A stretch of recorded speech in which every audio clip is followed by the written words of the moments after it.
Hello everyone, आज हम देखने जा रहे हैं अवतार थ्री। तो जय के बड़े बेटे नितिन के मारे जाने के बाद ब्रिटानिया कबीला उनको अपने कबीले में शामिल कर लेता है। वही स्पाइडर अपने पिता कर्नल को मरने से बचा तो लेता है, पर वो उनके साथ ना जाकर जय के परिवार के साथ ही रुकता है। यह जय का परिवार नितिन की डेथ से शोक में जी रहा था। ऊपर से लुआक उसकी मौत का जिम्मेदार खुद को ही मान बैठा था। वहीं कबीले में जैक आरडीए के द्वारा भविष्य में फिर से हमला होने की आशंका के चलते हथियारों को इकट्ठा और तैयार करने में लगा हुआ था। वो लोआ के साथ मिलकर डूबे हुए शिप में बंदूकें निकालकर इकट्ठा कर रहा होता है। वहीं स्पाइडर और जैक पूरे कबीले को उन बंदूकों को चलाना सिखाते हैं। जिसे मिटानिया कबीले का सरदार टोनवारी जैक को बताता है कि हमें इन बंदूकों की नहीं बल्कि टोरू की जरूरत है, जिसकी सवारी करके जैक ने पहले पार्ट में नाभी जनजाति का विश्वास फिर से जीत लिया था और जैक टोरू मारकुट बना था। लेकिन जैक उसकी सवारी करने से साफ मना कर देता है।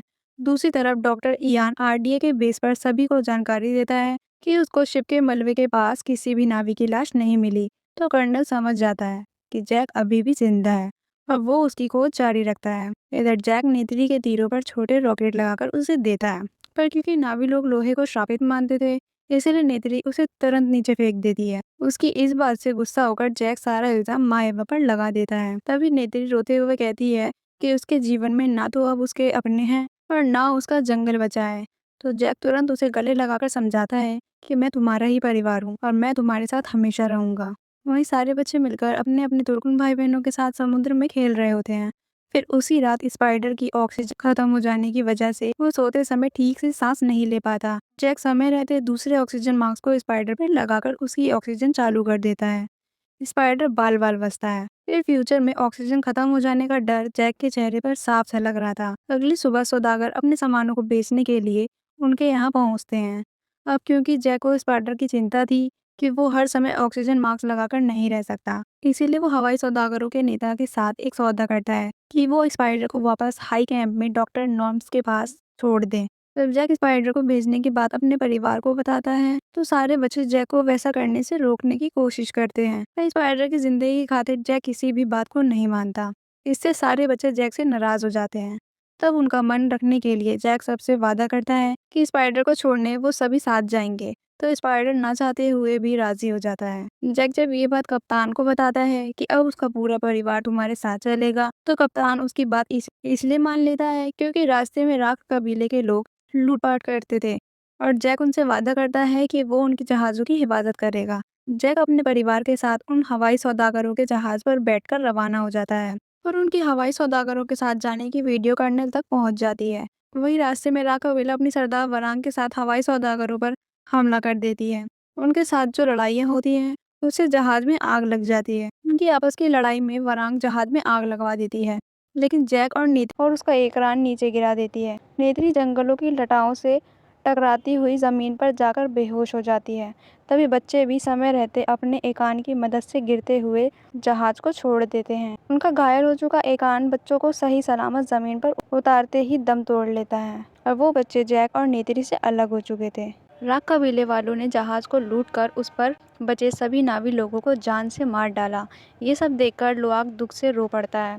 तभी एक राख कबीले वाला लुआक को देखकर उसको पकड़ने के लिए अपने लोगों के साथ उनके पीछे दौड़ता है। इन सब में लुआक अपनी जान बचाने के लिए बंदूक से दो राख कबीले वालों को मार देता है। तो बरांग अपने लोगों के शरीर से गोलियां को निकालकर देखती है कि आखिर ये कैसा हथियार है जिसने पलक झपकते ही उसके लोगों को मार डाला। और फिर वो लुआक और उसके साथियों का पीछा करने लगती है, लेकिन लुआक और उसके साथी समय रहते नदी के रास्ते उसकी पहुंच से दूर हो जाते हैं। इधर जैक अब जमीन पर आता है तो सभी लोगों को मरा हुआ देख परेशान हो जाता है, क्योंकि नेत्री और लुआक रेडियो पर उसका जवाब नहीं दे रहे थे। उसी समय में नेत्री का इकरान उसके पास आकर उसे अपने ऊपर बैठाकर वहां से ले जाता है।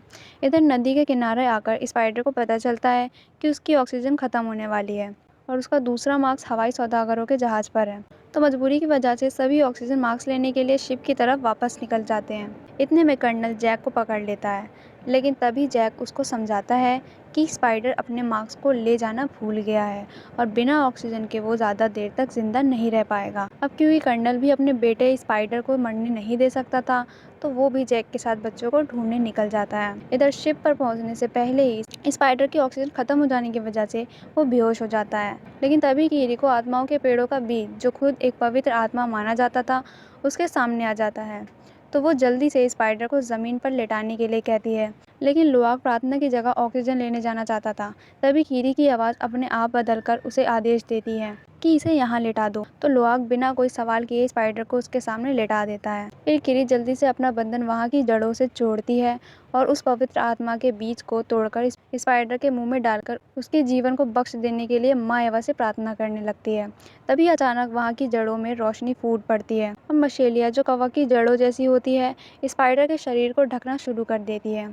तो कीरी जल्दी से उसका मास्क हटवाती है। तभी मसेलिया उसके शरीर के अंदर भी चली जाती है। प्रार्थना करते समय कीरी का शरीर भी चमकने लगता है। तभी स्पाइडर वहाँ की जहरीली जलवायु को अपनाकर बिना ऑक्सीजन मास्क के ही नाविकों के जैसे सांस लेना शुरू कर देता है।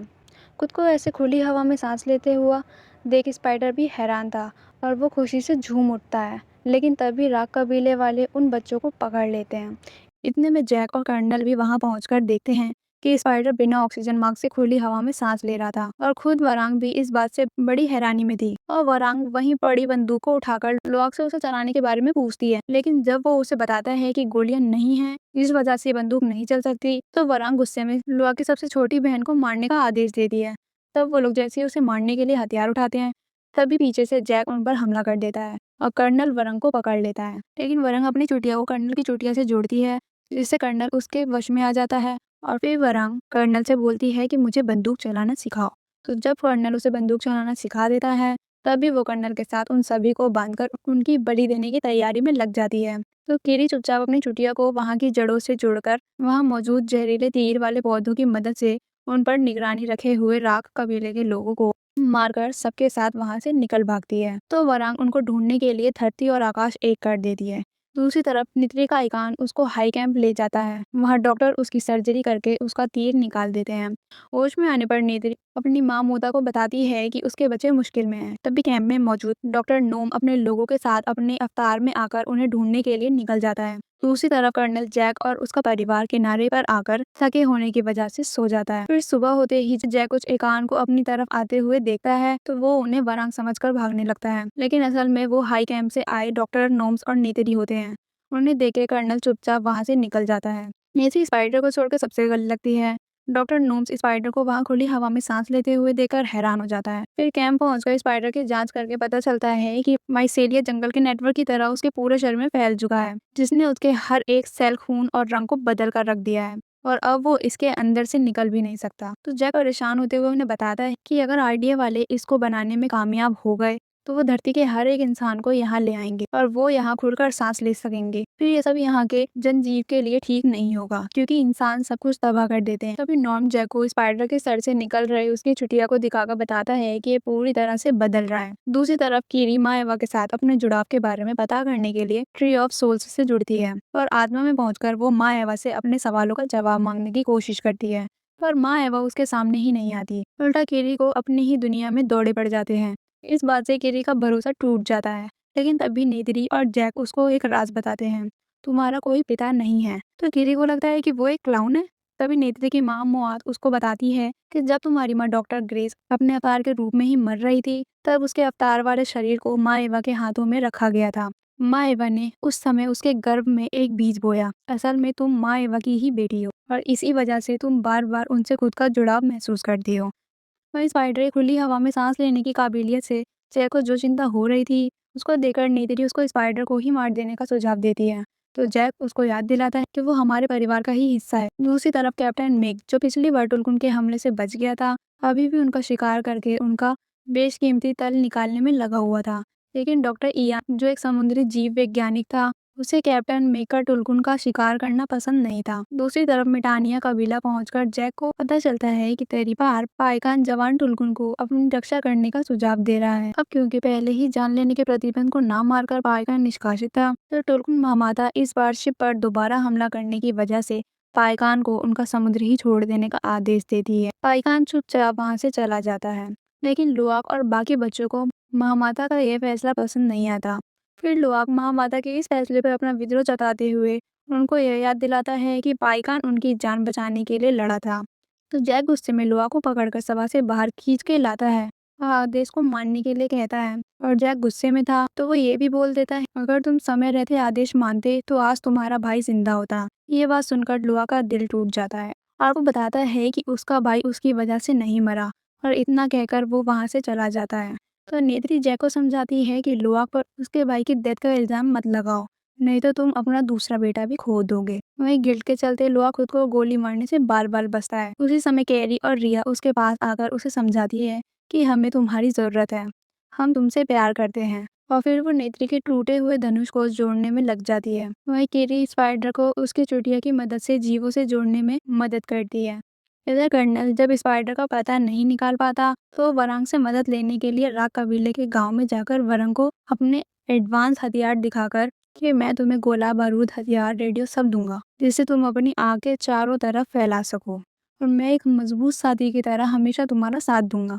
उसकी बात सुनकर वरांग उसे बताती है असल में जब ज्वालामुखी फूटने से जंगल में आग लगी थी तो उसका कबीला जलकर राख हो गया था। तब वरांग ने अपने लोगों को बचाने के लिए माँ एवा से कहा था, पर माँ एवा ने उसकी मदद नहीं करी। इसी वजह से वरांग ने माँ एवा को ही मिटाने की कसम खाई। फिर वो दोनों एक दूसरे के साथ समझौता कर लेते हैं। वो कर्नल उसे अपने सभी तरीकों के हथियार देता है, साथ ही उन दोनों के बीच एक लव अफेयर शुरू हो जाता है। इधर लुआक अपनी माँ नेत्री को उनका धनुष जोड़कर दे देता है। नेत्री अपने पूर्वजों का धनुष देखकर इमोशनल हो जाती है। उसके तुरंत बाद ही लुआक अपने पाइकन को ढूंढने के लिए समुद्र में निकल जाता है। तो रिया और उसके भाई भी उसकी चिंता करते हुए उसके पीछे निकल जाते हैं। दूसरी तरफ कर्नल वरांग की मदद से स्पाइडर का पता लगा लेता है। उसके ठिकाने पर पहुंचकर स्पाइडर को बेहोश कर देता है और उसे अपने साथ ले जाता है। उसी समय आरडीए वाले मिटानिया रीफ आ जाते हैं। तभी केरी जय को बता देती है कि कर्नल स्पाइडर को ले गया है। इतने में कर्नल स्पाइडर को अपने फ्लाइंग ड्रैगन में छोड़कर जैक को पकड़ने के लिए राक कबीले के साथ वापस आता है, और जैक को अपने सामने बुलाने के लिए उनके कबीले की झोपड़ियों को जलाना शुरू कर देता है। तभी जैक सामने आकर कर्नल को समझाता है कि वो उसे यहीं मार देगा, लेकिन फिर भी जैक पूरे कबीले को बख्श देने का वादा लेकर कर्नल के साथ चला जाता है। कर्नल जैक और पूरे राक कबीले को लेकर सीधा आरडीए के बेस पर जाता है। वहीं उन सभी के पास आईएफएफ बैच होने की वजह से जनरल उन पर हमला नहीं कर पाती, और फिर वो कर्नल के कहने पर अपनी जीत को सेलिब्रेट करती है। उसके बाद वो लोग स्पाइडर पर अपनी रिसर्च शुरू कर देते हैं। दूसरी तरफ मीलों की दूरी तय करके रिया और उसके भाई आखिरकार लोआ को ढूंढ लेते हैं। तभी स्क्विड जैसे दिखने वाला जीव सियांग उन पर हमला कर देता है। तो जैसे ही एक सियांग लोआ को मारने वाला होता है, तभी रिया और उसके भाइयों के टुलकुन वहां आकर सियांग से उनको बचा लेता है। फिर रिया लोआ के बेहोश होने से पहले ही उसे समुद्र से बाहर निकाल लेती है। इधर लैब में कर्नल स्पाइडर से मिलकर उसे उसकी माँ की तरह बहादुर बताते हुए उनके किस्से सुनाता हुआ आपस के गिले शिकवे को दूर करने की कोशिश करता है। तो इमोशनल होते हुए स्पाइडर उनसे उनका बैच मांगता है। कर्नल उसे वो देकर वहां से चला जाता है। दूसरी तरफ लुआक पाइकन को ढूंढने में कामयाब हो जाता है। पाइकन अपने कुल के आखिरी बचे हुए सदस्य से उन्हें मिलवाता है। उसके पूरे शरीर में तीर घुसे हुए थे, साथ ही आरडीए वालों ने उसकी दोनों आंखें फोड़ रखी थी। रिया उसको देखते ही रो पड़ती है। इधर कैप्टन मिक टुलकुन के शिकार को करने के लिए जिस दिन टुलकुन अपना त्योहार मनाने के लिए एक जगह इकट्ठे होते हैं, उस पर डॉक्टर यान इतने बड़े स्तर पर टुलकुन की मौत करने के लिए उन्हें रोकने की कोशिश करता है, पर कोई उसकी बात नहीं मानता। फिर कर्नल जैक के पास आकर उसे बताता है कि कल सुबह तुमको सबके सामने मार दिया जाएगा। इस पर जैक कर्नल को समझाने की कोशिश करता है कि असली कर्नल मर चुका है और तुम एक नावी और आज़ाद हो।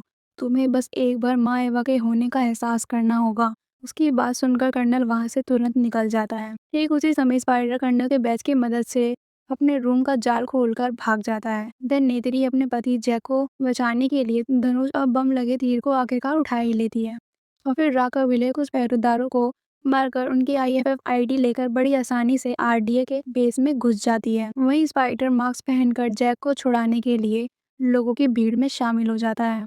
इतने में डॉक्टर इयान भी जैक को उसकी कैद से निकालने के लिए एक बहुत बड़ा बुलडोजर यूज करने के लिए उसमें चढ़ जाता है।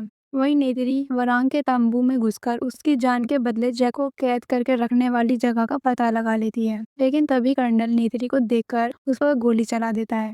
नेत्री उससे और बाकी राक कबीले के लोगों से बचती हुई अपनी इकरान पर बैठकर वहां ब्लास्ट करना शुरू कर देती है। तो वहां मौजूद सैनिक भी उस पर हमला करते हुए उसके पीछे लग जाते हैं। इतने में डॉक्टर यान बुलडोजर की मदद से जैक की कैद को तोड़कर उसे गोलियों से बचाता हुआ वहां से निकाल लेता है। जैक उसकी मदद करने की वजह पूछता है तो डॉक्टर बताता है कि टुलकुन के त्योहार पे ये लोग बहुत सारे टुलकुनों को मारने वाले हैं, क्योंकि वो एक समुद्री जीव वैज्ञानिक होने के नाते ऐसा नहीं होने दे सकता था, इसीलिए तुम ही इन्हें रोककर टुलकुन को बचा सकते हो। वहीं नेतरी खुद को बचाने के लिए छुप जाती है। सैनिक जैक को देखते ही उस पर गोलियां बरसाना शुरू कर देते हैं। गोलियों से बचने के लिए स्पाइडर उन गोलियों के सामने आकर उन्हें रुकवा देता है, क्योंकि वो जानता था कि आर्डिया वाले उसे किसी भी हाल में मरने नहीं देंगे। लेकिन फिर भी जनरल स्पाइडर को मारने का आदेश दे देती है। लेकिन इससे पहले सैनिक स्पाइडर और जैक पर मिसाइल रखता, नेतरी उसके हेलीकॉप्टर को उड़ाकर जैक और स्पाइडर को अपने साथ अपने इकरान पर बैठाकर वहां से ले उड़ती है। अगली सुबह नदी के किनारे उतरकर जैक नेतरी को बताता है कि हम कहीं भी छुप जाएं, पर कर्नल वरांग की मदद से हमें ढूंढकर स्पाइडर को हमसे ले जाएगा, और फिर आरडीए वाले उस पर रिसर्च करके बिना ऑक्सीजन के इंसानों का यहाँ की हवा में सांस लेने के तरीकों को खोजकर यहीं ले आएंगे। फिर वो सारे नावी जीव जंतु सभी को खत्म करके पृथ्वी की तरह इस ग्रह को भी नष्ट कर देंगे। और अब इस ग्रह को बचाने के लिए जैक स्पाइडर को जान से मारने की बात कहता है। जैक की ऐसी बात सुनकर नेतरी पहली बार जैक की बातों से सहमत नहीं थी, क्योंकि उसी ने बेस पर जैक की जान बचाई थी। जैक फिर भी स्पाइडर को घने जंगल में ले जाकर मारने की कोशिश करता है। उसी समय नेतरी टूट जाती है और स्पाइडर को बचाने के लिए जैक के पीछे जंगल में दौड़ पड़ती है। वो देखती है कि पूरी कोशिश करने पर भी जैक स्पाइडर को मार नहीं पाता, क्योंकि जैक उसको अपने बच्चे की तरह प्यार करता था और वो खुद ही रो रहा था। नेतरी भी रोती हुई स्पाइडर को अपने परिवार का हिस्सा मानकर हमेशा साथ रहने का वादा करती है।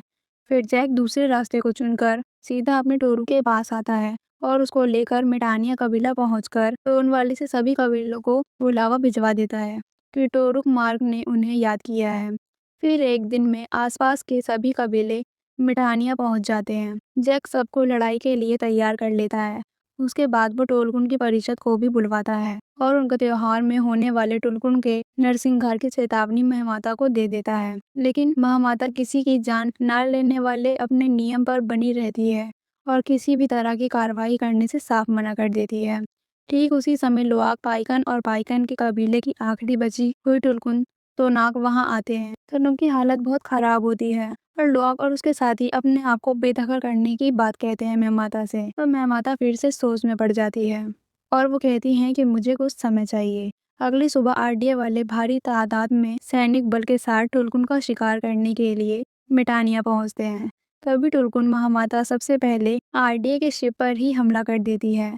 उनको अपने साथ देखकर हेलीकॉप्टर सबमरीन्स को नष्ट करना शुरू कर देते हैं। कबीले वाले जंगल को लगभग जीत ही रहे होते हैं, लेकिन तभी कर्नल राग कबीले के साथ जैक के लोगों पर हमला करके लड़ाई का रुख ही बदल देता है। फिर सबको मरता देख केरी पानी के अंदर कूदकर माँ एवा से जुड़ने चली जाती है, तो उसको बचाने के लिए स्पाइडर और लुआक भी पानी में कूद जाते हैं। पानी के अंदर केरी खुद को माँ एवा से जोड़ती है और फिर बिल्कुल से ही उसे दौरे पड़ने लगते हैं। तभी स्पाइडर खुद को केरी से जोड़कर उसको माँ एवा तक पहुंचाने में उसकी मदद करता है। लेकिन जब उनसे भी बात नहीं बनती तो टुक भी खुद को उनसे जोड़कर केरी का हाथ पकड़ लेती है और फिर तीनों अपनी पूरी ताकत लगाते हुए आखिरकार माँ एवा तक पहुंच जाते हैं। पर ठीक उसी समय एक रॉकेट उसके पेड़ से टकरा जाता है, जिससे उनका बंधन फिर से टूट जाता है और तीनों पानी में बेहोश हो जाते हैं। वहीं पानी के अंदर रोनक बुरी तरह से घायल हो जाती है। इधर जैक और उसका टोरुक भी घायल होकर नदी में गिर जाते हैं। ऊपर से नेतरी के इकान का पंख भी जल जाता है, तो जैक नेतरी को रेडियो पर खुद के हारने की बात बताकर कहीं छुप जाने को कहता है। वो बात सुनकर नेतरी दुखी हो जाती है, लेकिन तभी उसकी नजर पानी में घायल रोनाल्ड पर पड़ती है, तो वो उसको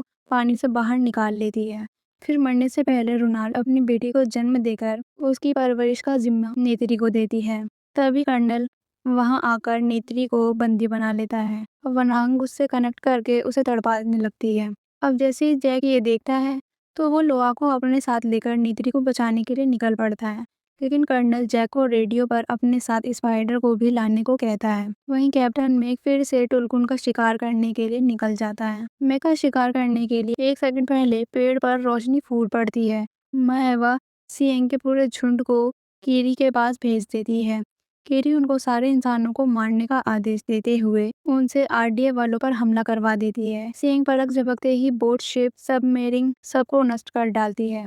इधर तनो को कैप्टन मिग मिलता है। वो उसको अपने मुंह में दबाकर पानी की गहराई में ले जाकर मार डालती है और अपने कुल का बदला लेती है। तभी घायल टोरू फिर से उठकर बहुत जोर से हारता है।